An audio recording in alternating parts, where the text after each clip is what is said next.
ସକାଳୁ ସକାଳୁ ଇଚ୍ଛା ହେଲା ମୋମୋ ଖାଇବା ଲାଗି। ହେଲେ କ'ଣ କରିବି, ଘରେ ଦେଖିଲା ବେଳକୁ ମଇଦା ହିଁ ନାହିଁ। ଅଟାରେ ଚାଲା କରିବା ମୋମୋ। ଅଟାକୁ ଚକଟିକି ରେଷ୍ଟ ପାଇଁ ଛାଡ଼ିଦେଲି। ତାପରେ କୋବି କାଟିଦେଲି ଚୁନ ଚୁନ କରିକି, ପିଆଜ ତା ସହିତ ଲଙ୍କା ସବୁକୁ ମିଶାଇଦେଲି। ତାପରେ ସେଥିରେ କିଛି ଲୁଣ ପକାଇଦେବା। ଏଥିପାଇଁ ଲୁଣ ପକାଇକି ସେଥିରେ ଯେଉଁ ପାଣି ଗୁଡ଼ା ଥିବ ସେଇଟା ବାହାରିଯିବ। ତ ଲୁଣ ପକାଇଦେଲି, ତାକୁ ଟିକେ ଫେଣ୍ଟିଦେଲି।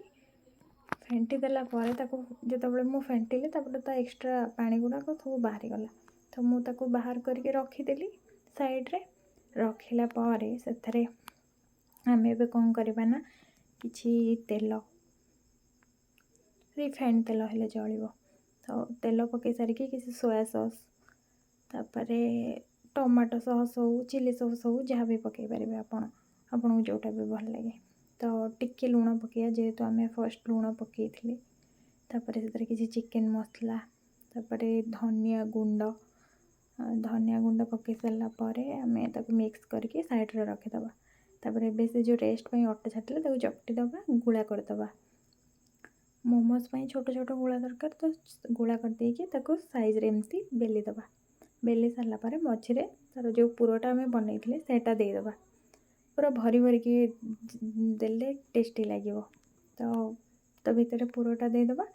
ଦେଇ ସାରିଲା ପରେ ତାକୁ ମୋମୋର ସେପ୍ ଦେବା। ଏଇଟା ମୁଁ ହିଁ ବନେଇଛି, ଏତେ ଫାଲତୁ ମୋମୋ ଆଉ କିଏ ବନେଇବ। ତ ତାପରେ ପ୍ଲେଟ୍ରେ କିଛି ଅଏଲ୍ ନେଲି, ତା ଉପରେ ମୋମୋ ଗୁଡ଼ା ସଜେଇକି ରଖିଦେଲି। ସବୁ ମୋମୋ ମୁଁ ହିଁ ବନେଇ ଦେଇଛି।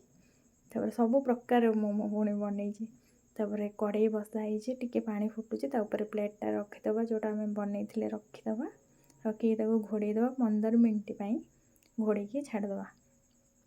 15 ମିନିଟ୍ ହେଇସାରିଲା ପରେ ତାକୁ ଘୋଡ଼ଣି କାଢ଼ିକି ଦେଖିବା। ଏବେ ବଢ଼ିଆ ସେ ପୁରା ହେଇଯାଇଛି, ବାମ୍ଫ ବି ବାହାରୁଛି। ପ୍ଲେଟ୍କୁ କାଢ଼ି ନେବା। ତ ୱାଓ, ଏତେ ସୁନ୍ଦର ହେଇଛି। ମୁଁ ତାପରେ ତାକୁ ଭାଙ୍ଗିକି ଦେଖେଇ ଦେଉଛି କେତେ ବଢ଼ିଆ ସେ ହେଇଛି।